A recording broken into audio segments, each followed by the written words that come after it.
Cuando queremos vivir bien nuestra fe, nos preguntamos ¿hasta dónde puedo llegar? ¿Qué es lo que puedo hacer? ¿Qué es lo que no? Si estoy en pareja, si estoy de novio, de novia, ¿qué es lo que puedo hacer con mi pareja? ¿Qué es lo que no?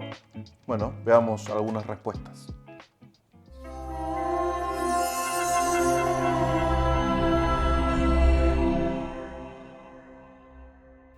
Hay una fuerte tendencia entre algunos jóvenes católicos de querer vivir una fe más intensa, una fe más fuerte, diríamos, en el medio del mundo.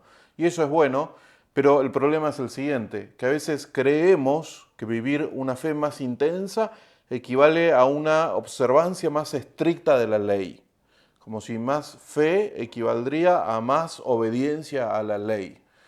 Y ahí hay un problema porque, claro, lo que no queremos vivir es el relativismo del mundo. ¿Qué es el relativismo? Bueno, decir, esto para mí es la verdad, para vos la verdad será otra cosa, bueno, pero esa es tu verdad, mi verdad es tal otra, ¿no? Y entonces no queremos vivir eso, entonces queremos ser más fieles a Cristo, queremos ir a misa, queremos vivir, sobre todo, estamos hablando acá de teología del cuerpo, queremos vivir nuestra afectividad, nuestra sexualidad de forma ordenada y para eso tenemos que ser más observantes de la ley. Y entonces eso también va afectando nuestra relación con Dios, cómo yo pienso en Dios, porque a veces creemos que Dios es meramente un legislador, que simplemente nos da una ley como si fuera de forma caprichosa que hay que obedecer y nada más. Y entonces equiparamos o reducimos, mejor dicho, la moral a la obediencia.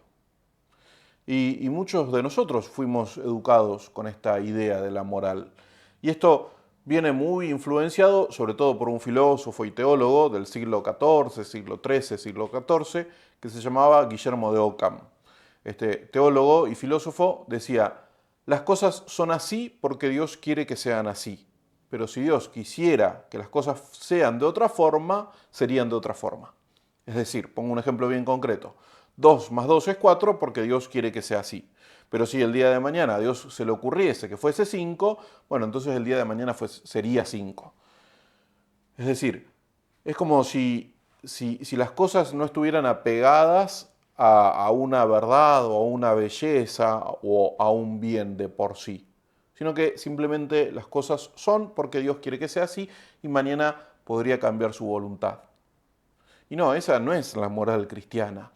De hecho, eso, el peligro de vivir nuestra fe así, es decir, Dios quiere que vivamos de esta manera, por lo tanto hay que vivir de esta manera porque Dios dice que vivamos así y punto. Esa vivencia de la fe nos puede llevar a, entre comillas, otra forma de relativismo. Es decir, yo vivo así porque Dios me dice que viva así. Yo vivo así porque esta es la ley de la iglesia y nada más. Y entonces la moral se reduce a una lista de qué sí y de qué no. Como si en la moral no hubiese un por qué, como si no hubiese lugar para preguntarnos para qué. Decía, muchas veces la moral de la iglesia fue muy influenciada por este filósofo y teólogo y hasta inclusive los manuales de moral con los que estudiamos los sacerdotes y que después se enseñan en las parroquias, en los movimientos.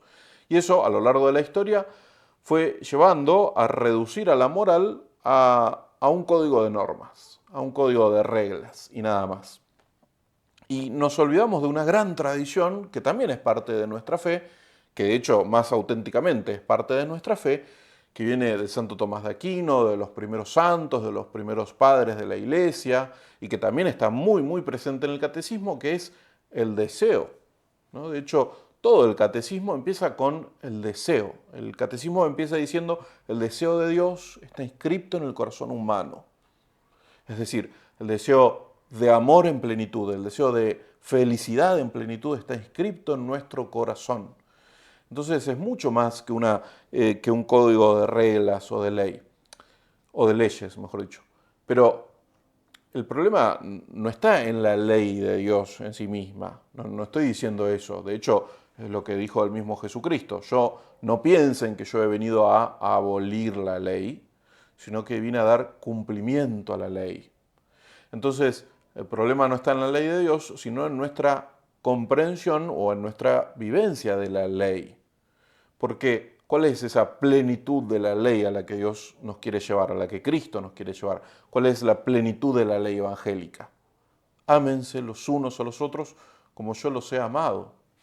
Es decir, la plenitud de la ley es amar al otro con la misma fuerza, con la misma potencia del amor de Dios. Entonces, todo esto tiene su raíz en mi comprensión de Dios. ¿Quién creo yo que es Dios? Porque para muchos Dios es simplemente, como decía hace un rato, un legislador caprichoso que quiere que las cosas sean de una forma y no de otra. O Dios es un tirano desde el cielo que nos dice cómo tenemos que vivir y punto. Y esa comprensión de Dios entonces hace que la moral se reduzca a la mera obediencia. Es decir, nuevamente, la ley no tiene nada que ver con la verdad, con la belleza, con el amor, con el bien, sino que es meramente la obediencia. Y eso se reduce a una lista de sí y no. Esto es lo que puedo y esto es lo que no puedo. A veces nos preguntamos, ¿qué es lo que puedo hacer en mi relación con mi novio, con mi novia? ¿Qué es lo que puedo hacer o lo que no puedo hacer en materia de sexualidad? De hecho, hace un tiempo se había viralizado algunos videos de parejas de novios que decían eso, ¿no? Decían vivir más intensamente su fe, su relación con Cristo, y por eso estas son la cantidad de cosas que no podían hacer. Entonces, nuevamente, todo tiene su raíz en mi comprensión de Dios o en mi relación con Dios. Si yo pienso que Dios es un legislador, entonces la moral es meramente la obediencia, por lo tanto mi vida es una lista de reglas y mi fe es una lista de reglas. Pero si yo sé que Dios es mi Padre, si yo sé que Dios es amor y que estoy creado a imagen y semejanza de ese amor, entonces mi identidad y mi búsqueda de fe se basa en desear ser amado y desear amar al otro.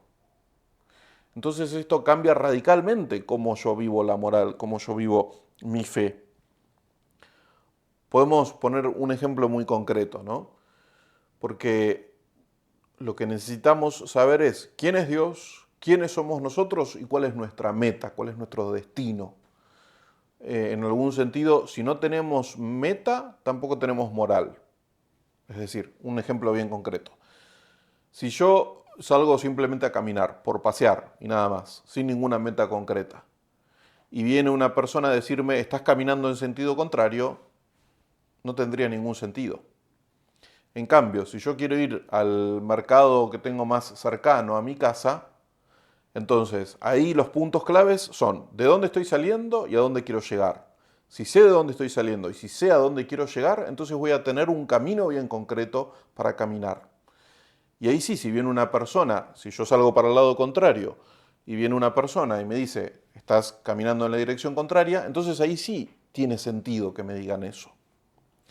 Pero solamente tiene sentido que me digan, estás caminando en la dirección contraria si sé cuál es mi punto de partida y sé cuál es mi punto de llegada. Por eso es tan vital que la moral vaya unida a la antropología, es decir, a la comprensión de quién soy, a la comprensión de qué es la persona. Ese es nuestro punto de partida. Y ese es el sentido también de la teología del cuerpo. La teología del cuerpo, en última instancia, nos quiere decir quiénes somos, cuál es mi punto de partida y también cuál es mi punto de llegada, quién es Dios. Dios, nuestro punto de llegada, es el éxtasis de amor, de comunión, de felicidad. Hacia ahí queremos ir, hacia ahí apuntan nuestros deseos, nuestros anhelos. Y nosotros estamos creados a imagen y semejanza de ese Dios. Esa es nuestra dignidad, esa es nuestra identidad, ese es nuestro punto de partida. Entonces, sabiendo quién soy y sabiendo a dónde quiero llegar, recién ahí cobra sentido la moral, recién ahí cobra sentido el camino que quiero emprender. Hoy, día que estamos grabando y publicando este video, es San Alfonso María de Ligorio, patrono de los moralistas. Pidámosle a él entonces, y también a San Juan Pablo II, que podamos comprender quiénes somos, cuál es nuestra meta y cuál es el camino para vivirlo. Que así sea.